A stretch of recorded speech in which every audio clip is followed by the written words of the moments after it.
ترک اسکولوں کے اساتذہ کی ملک بدری۔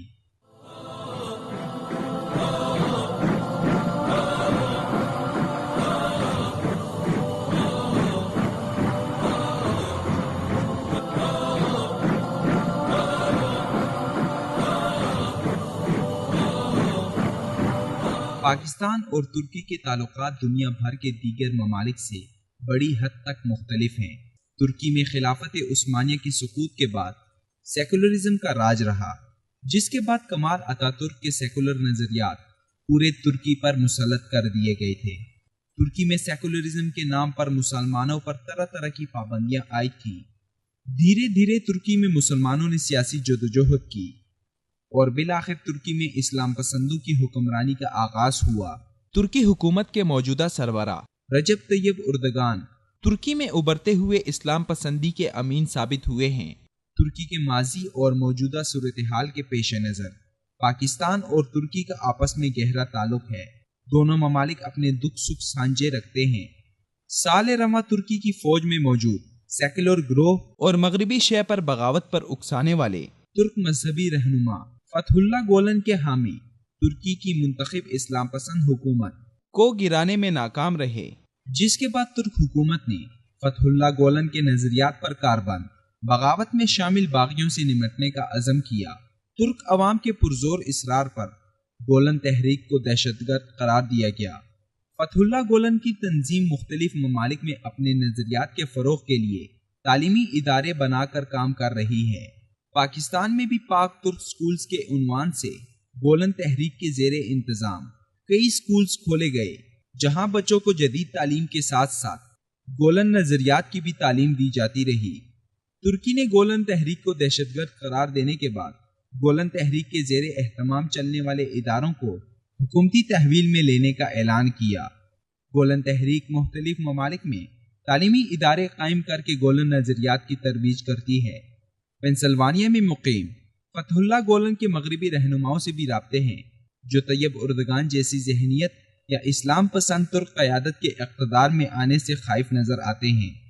ترکی میں ناکام بغاوت میں ملوث گولن تحریک کے تمام ادارے اپنی تحویل میں لینے کے بعد ترک حکومت نے حکومت پاکستان کو پاک ترک سکولز کے گولن نظریات پر کاربند اساتذہ کو ترکی واپس بھیجنے کی استدعا کی، جس کا حکومت پاکستان کی جانب سے بروقت انتظام نہ کیا جا سکا۔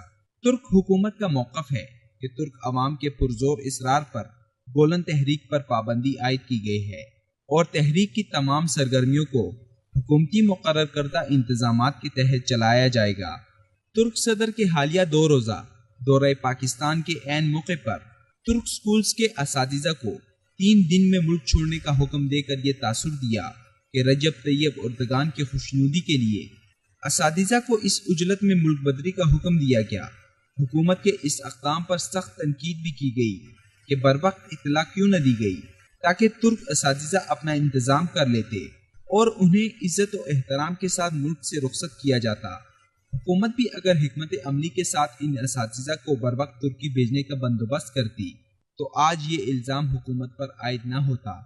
دوسری جانب ترک صدر کے دورے سے نالاں طبقہ اس اقدام کو طیب اردگان کی اسلام پسندی کے خلاف استعمال کرنے میں کوشاں ہے اور الزام عائد کیا جا رہا ہے کہ طیب اردگان تعلیمی دشمنی میں ایسا کر رہے ہیں، مگر طیب اردگان کے ترجمان نے ٹویٹر اکاؤنٹ پر ان الزامات کو مسترد کرتے ہوئے وضاحت کی ہے کہ ترک حکومت نے حکومت پاکستان کو بروقت گولن تحریک کے سکولوں کے اساتذہ کو ترکی بھیجنے کی درخواست کی تھی اور پاک ترک سکولوں کا انتظام معرف فاؤنڈیشن کے سپرد کرنے کے لیے بہت پہلے سے اقدامات مکمل کیے جا چکے تھے، مگر حکومت پاکستان کی سستی کی وجہ سے انتظامیہ کو بروقت رپورٹ نہ کیا جا سکا۔ پاک ترک سکولز کو نہ بند کیا جا رہا ہے، نہ بچوں کا وقت ضائع کرنے کا کسی صورت میں سوچا جا سکتا ہے، بلکہ سکولوں کی انتظامیہ اور اساتذہ تبدیل کیے جا رہے ہیں، جو گولن تحریک کے بجائے ترک حکومت کے زیر انتظام ہوں گے۔